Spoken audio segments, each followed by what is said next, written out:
Bienvenidos a la semana número 5 de la asignatura Acumuladores e Inversores.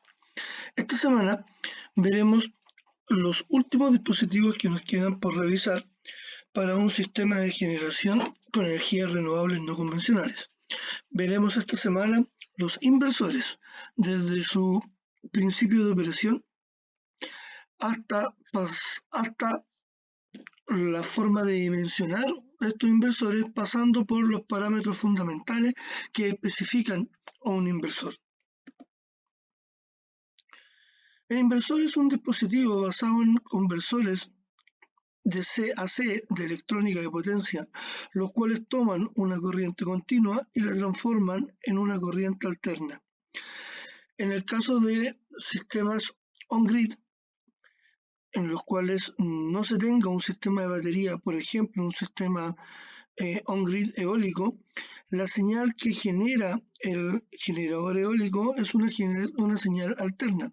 Por lo tanto, en este caso, en este dispositivo, será un conversor de corriente alterna, ya que la energía que produce un aerogenerador genera una señal alterna trifásica por lo general, que no necesariamente trabaja a la misma frecuencia de la señal de la corriente eléctrica domiciliaria, ya que esa frecuencia depende por lo general a la frecuencia de giro a la cual está girando las aspas del aerogenerador.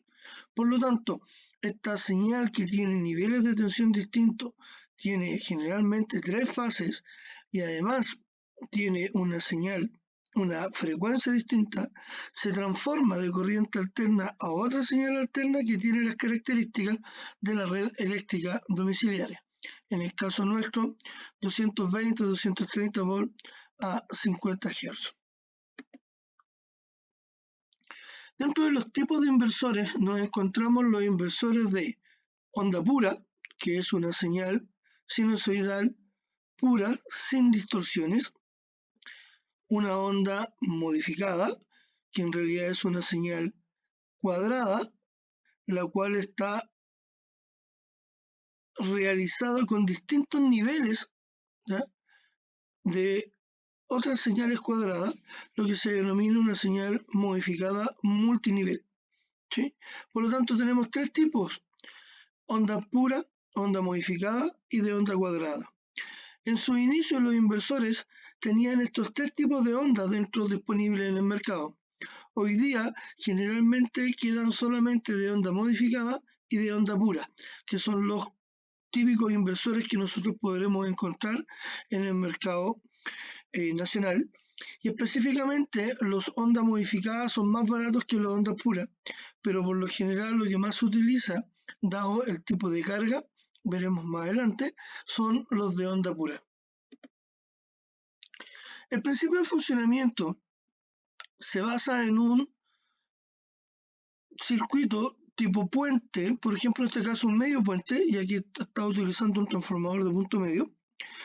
Y en este caso tendremos dos interruptores que serían, y que están simbolizados por estos transistores, que serían transistores de potencia, ¿ya? Estos transistores trabajan en conmutación, que quiere decir, cuando funciona C1 está desactivado C2 y cuando funciona C2 está desactivado C1, de tal manera que la señal pasa por un lado del transformador o por el otro lado del transformador. Por ejemplo, si tenemos funcionando solamente C1, tenemos que la corriente circularía por el lado superior del transformador, ¿cierto? Hablando de una dirección eléctrica no convencional, ¿cierto? Y tendremos que la corriente circula por la parte superior, y como está este transformador con acoplamiento directo, la corriente circularía en el mismo sentido al otro lado del transformador, en el secundario del transformador. Por lo tanto, la carga ZL, en este caso, vería una señal con un voltaje más o menos y la corriente que pasa por acá. En el caso de que funcione el otro transistor, el otro se corta, este funciona, y ahora la corriente pasa por la parte inferior. Como pasa por la parte inferior del dispositivo, indica que el sistema va a hacer circular la corriente en el sentido contrario, es decir, para acá. ¿Por qué? Porque están con un acoplamiento inverso.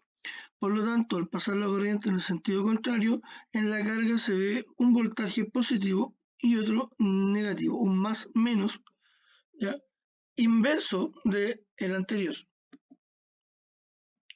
Con esto tenemos que cuando pasa corriente por el primer circuito, el primer interruptor, el segundo interruptor no genera corriente. Por lo tanto, la salida ZL sería el componente dado por el primer interruptor y en un segundo estado, cuando el interruptor S1 está apagado, ¿cierto?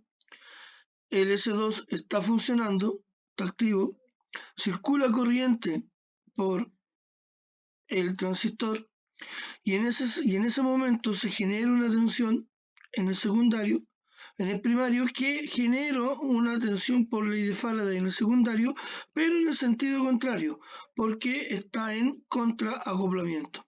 Por lo tanto, la señal que ve la carga es una señal cuadrada o casi cuadrada, ¿sí? Que tiende a ser de esta forma: un positivo, un valor negativo, un positivo y un valor negativo. No solamente existen inversores de onda cuadrada de medio puente, también podemos encontrar un inversor de onda cuadrada de puente completo. En este caso, los transistores funcionan en conmutación en forma de pares. En este caso funciona S1 con S3 y luego se abren estos dos y funciona S2 con S4. En el caso que funcione S1 con S3, lo que tenemos es lo siguiente: la corriente sale por aquí, pasa por el primer transistor, pasa a través del primario del transformador desde arriba hacia abajo, vuelve a este punto, no puede subir porque aquí está cortado el transistor, por lo tanto baja a través de S3 y retorna a la fuente. Como se crea un voltaje en este sentido, que la corriente pasa por aquí arriba, por acá sale la corriente por el mismo sentido y gira en el mismo sentido. Por lo tanto, se crea un voltaje positivo negativo en la carga. En el caso que funcionen los otros transistores, estos se cortan, la corriente viene por acá, ya no pasa hacia abajo, pasa por el segundo transistor, se mete por la parte de abajo de nuestro transformador, la corriente pasa por acá, no puede subir, pasa por S4 y retorna a la fuente. Por lo tanto, como la corriente pasó por debajo, aquí en este caso la corriente sale de abajo y crea una tensión en el sentido contrario del anterior. El inversor de onda modificada lo que hace es agregar niveles a la señal. Por ejemplo, anteriormente tenía dos niveles, un positivo y un negativo. En este caso tiene un positivo 0 y un negativo. Y esta señal sería un inversor de onda modificada de 3 niveles, o la más básica. Pero también podemos tener inversores de onda modificada de varios niveles, o multinivel. Para eso lo que utilizamos es un inversor de alguna cantidad de niveles y le conectamos en cascada transformadores, un transformador que tiene varios primarios y un solo secundario, en el cual conectamos en estos primarios los distintos inversores, de tal manera que tengo, por ejemplo, aquí 3 niveles y aquí se agregan 2 niveles más, pero estos niveles son igual que es una señal también de multinivel, digamos, ¿sí? Si se fijan, también tiene un nivel alto, 0 y bajo, pero el pulso es distinto, es más angosto. Cuando yo incorporo estos dos tipos de señales en mi transformador, la salida suma los componentes de ambos señales, como que distorsiona la señal y va creando estos distintos niveles. Por ejemplo, aquí tenemos un circuito con un sistema puente, ¿cierto? Donde tenemos la fuente principal y este será el circuito principal, donde tiene un transformador 1 a 1, es decir, si aquí hay un cierto nivel de tensión, aquí sale el mismo nivel de tensión. Por lo tanto, aquí saldrá una onda cuadrada. ¿Sí? Vamos a dibujar este concepto. Lo que tendríamos acá saldría más o menos así, claramente cuadrado completo. Saldría una onda cuadrada de acá. En este caso, tenemos que la amplitud es de 3 a 1, es decir, aquí va a salir también una onda cuadrada, la misma frecuencia,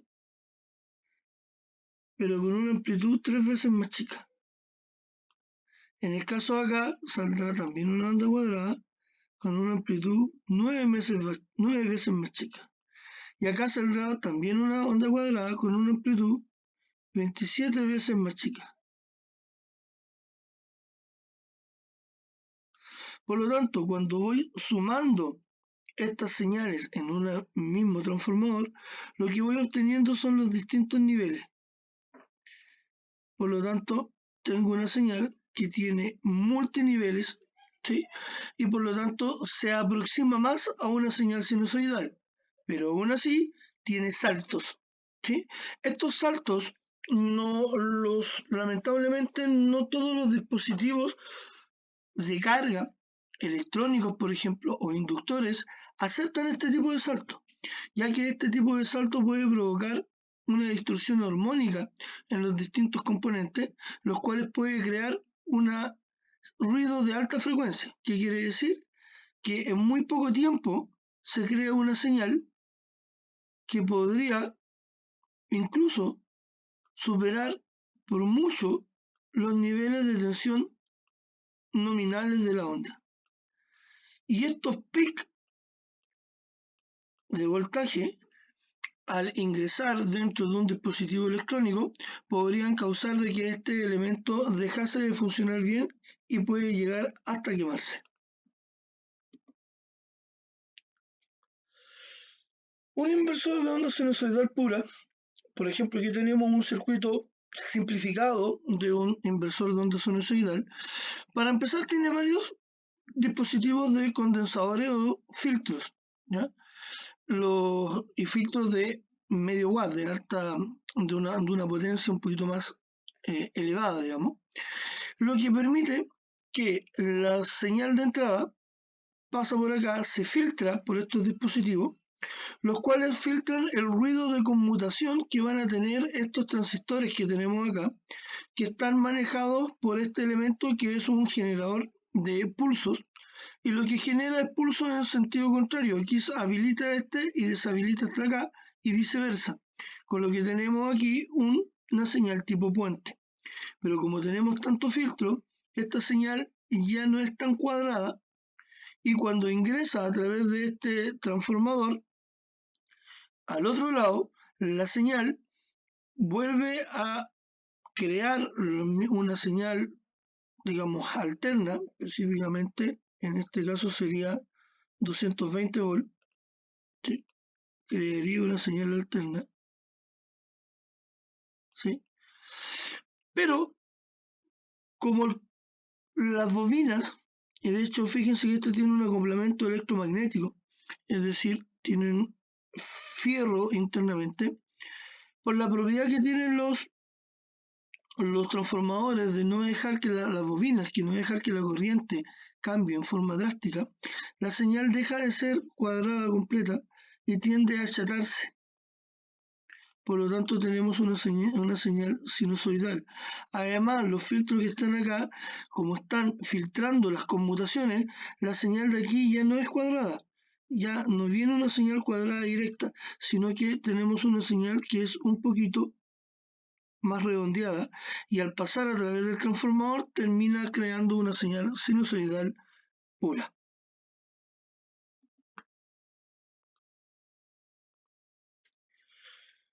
Los parámetros para poder identificar un inversor, los más importantes son el rendimiento, que es el porcentaje de la potencia de la entrada que realmente se utiliza en la salida, la tensión nominal, ya sea en la entrada o en la salida, es decir, la entrada continua o salida alterna. La potencia nominal en alterna, dada por la potencia aparente que suministra el inversor, es decir, lo que aparentemente está consumiendo, que implica la energía que realmente se utiliza o la potencia activa, más la potencia que estaría perdiendo, que sería la potencia reactiva. La potencia activa, hay algunas hojas de datos que dan ambas, nominal volt-ampere o aparente, y otras que dan la potencia, solamente la potencia real o activa del sistema. La capacidad de sobrecarga, o también se denomina potencia máxima en algunas hojas de datos, que quiere decir cuál es la potencia máxima que puede entregar el dispositivo en un cierto intervalo de tiempo, ¿sí? No en operación normal, sino que en el momento de que los sistemas se encienden. El factor de potencia, que es el cociente entre la potencia activa y la potencia aparente a la salida del inversor. La potencia de autoconsumo, que o está dado en un valor, derechamente, de potencia o corriente, o en un tanto por ciento, que es la potencia que consume del sistema el mismo inversor para poder operar. Rizado de corriente, que es una pequeña variación que se produce sobre el valor de la onda de la corriente alterna al rectificarse o invertirse la señal de corriente continua alterna. La forma de onda, que será del tipo sinusoidal pura o de cuadrada o de onda modificada. También se entrega el valor de los armónicos. Los armónicos son una frecuencia, múltiplos de la frecuencia de operación fundamental, que pueden de alguna manera modificar la señal eléctrica. Por ejemplo, aquí tenemos una señal sinusoidal representada por esta onda amarilla, ¿sí? Esa señal lo que hace es que, por ejemplo, una tercera armónica, la fundamental sería la onda a la cual oscila la señal. Por ejemplo, en este caso, 50 Hz. La tercera armónica sería una señal de 50 por 3, 3 por 5, 15, de 150 Hz, ¿sí? Y con una amplitud un poquito más pequeña. Y esa sería la señal que tengo aquí. Esta señal, cuando se mezcla con la señal original, lo que crea es que modifica la forma de onda de la señal original con parte de la forma de onda de la señal armónica. Y lo que tenemos es que se crea una distorsión de la señal real, ¿sí? Como vemos acá, se achata, ¿sí? En los extremos, en las puntas, y deja de ser una señal con la misma fórmula sinusoide. Estos señales armónicas, cuando se filtran y son de alta frecuencia, son las que pueden provocar unos pics en la tensión, ¿cierto? De alta frecuencia y son las que pueden quemar dispositivos. Por lo tanto, la idea es tener la menor cantidad de armónicos posible para que la señal no sea distorsionada. Otro valor muy importante dado por el mismo concepto de la distorsión armónica es la distorsión armónica total, o THD, Total Harmonic Distortion, que es un parámetro que indica el porcentaje del contenido armónico de la onda de tensión de salida del inversor, es decir, cómo esta señal, qué tanto porcentaje de armónico tiene, de contaminante tiene y que va a contaminar la red eléctrica. Generalmente los parámetros de armónico y de factor de potencia están dados para inversores on-grid, donde la señal que se va a generar se va a mezclar con la señal de la red eléctrica, por ende debe tener la menor cantidad de armónicos posible para no distorsionar o contaminar la red eléctrica del sistema.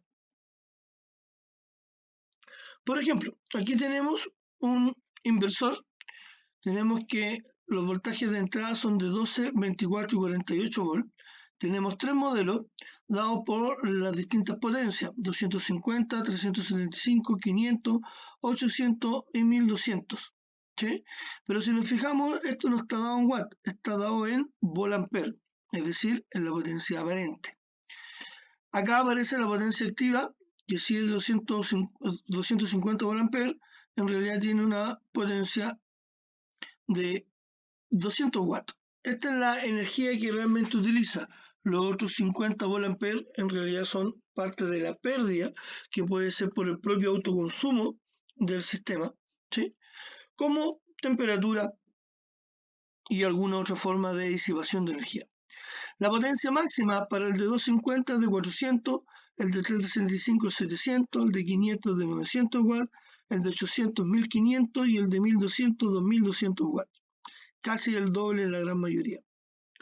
Luego tiene la señal de salida, que es una señal de 230 volt alterno o 120 volt alterno entre 50 y 60 Hz, con un porcentaje de error de un 1% para la frecuencia y de más o menos 3% en el nivel de tensión. Luego tiene el rango de tensión de entrada de 9,2 a 17, de 18 a 34 y de 36 a 62 volts en el caso de 12, 24 y 48 volts. ¿Cierto? Por lo tanto, si verificamos los valores que me está entregando acá, este inversor es un inversor para un sistema off-grid, ya que estos son los niveles de tensión de la batería y estos son los niveles de tensión de la salida alterna. Si vemos este otro, tenemos que tiene una potencia máxima de entrada de 4680 watts, un voltaje, una potencia nominal de 3960 para los distintos modelos, digamos, 3600, 4200 y 5000.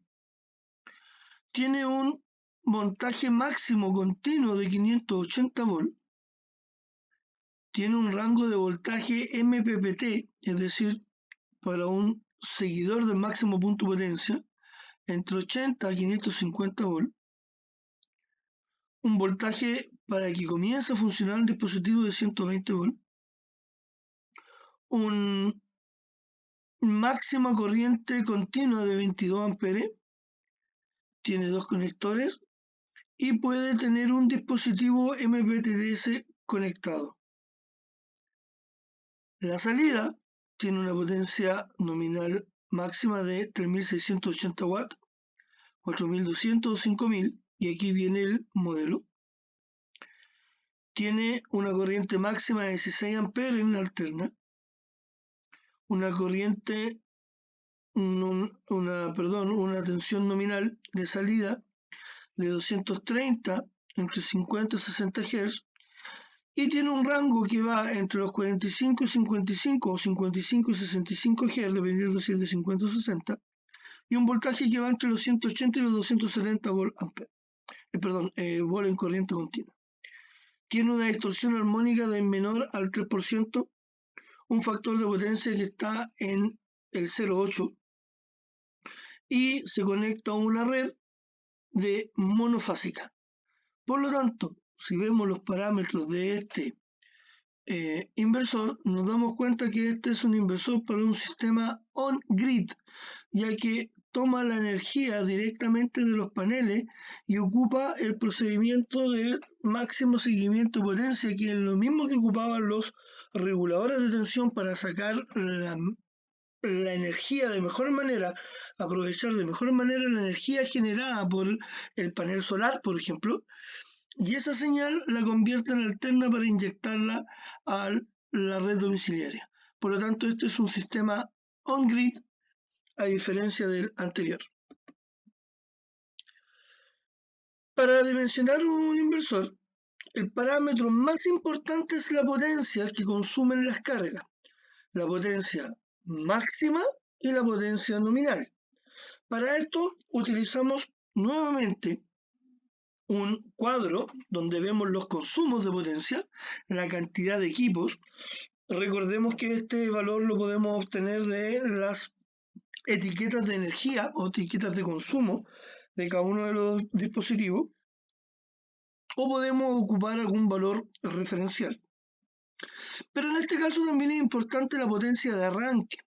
Por ejemplo, cuando uno recién enciende un televisor LED, nosotros notamos que los televisores tienden a tener un pequeño ruido o una iluminación rápida cuando recién se encienden, dado por los efectos necesarios para poder encender una tele. Anteriormente era los tubos de rayos catódicos que lo que hacían era crear una campana gaussiana dentro de la televisión y generaban una tensión de alto voltaje para poder manejar la onda de luz que iba a crear la imagen. ¿Sí? Estos consumían más energía en el inicio. Tenemos microondas que cuando recién parte la cantidad de potencia puede superar varias veces, casi 8 veces, la potencia del nominal de operación. En el caso de un secador de pelo, la potencia de arranque no es tan grande, generalmente ocupa casi lo mismo de la potencia nominal, las ampolletas tampoco. Un frigobar, generalmente la potencia de arranque de los o el refrigerador lo mismo, de los motores que utilizan el sistema de refrigeración, el compresor, generalmente tiene una potencia que supera varias veces su valor nominal, ¿cierto?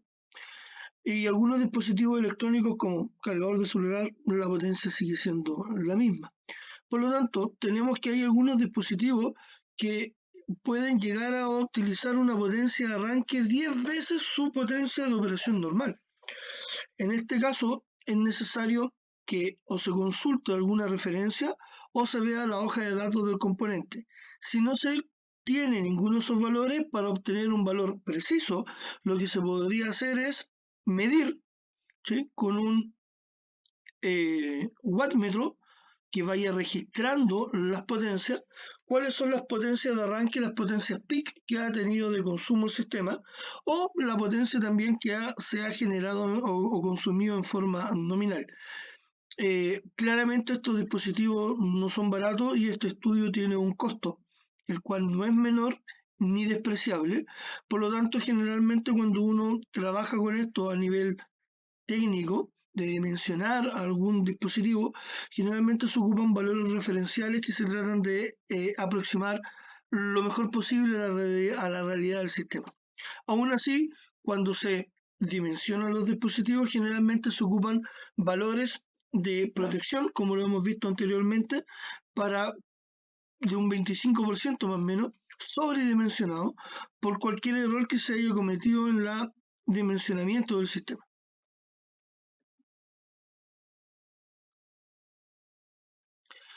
Para dimensionar un sistema off-grid es necesario la potencia de operación, la potencia máxima, el voltaje y la frecuencia de salida y el voltaje del banco de baterías.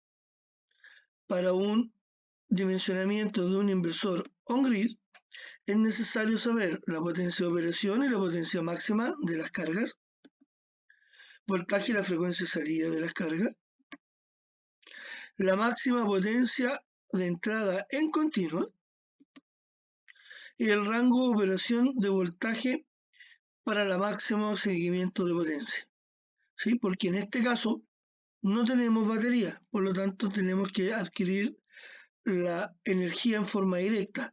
En otras palabras, necesitamos la información que se requería para, para dimensionar un inversor, perdón, un regulador de tensión y a la vez los parámetros para un inversor en el caso de la salida. Sí es importante indicar que estos son los parámetros necesarios para dimensionar el sistema.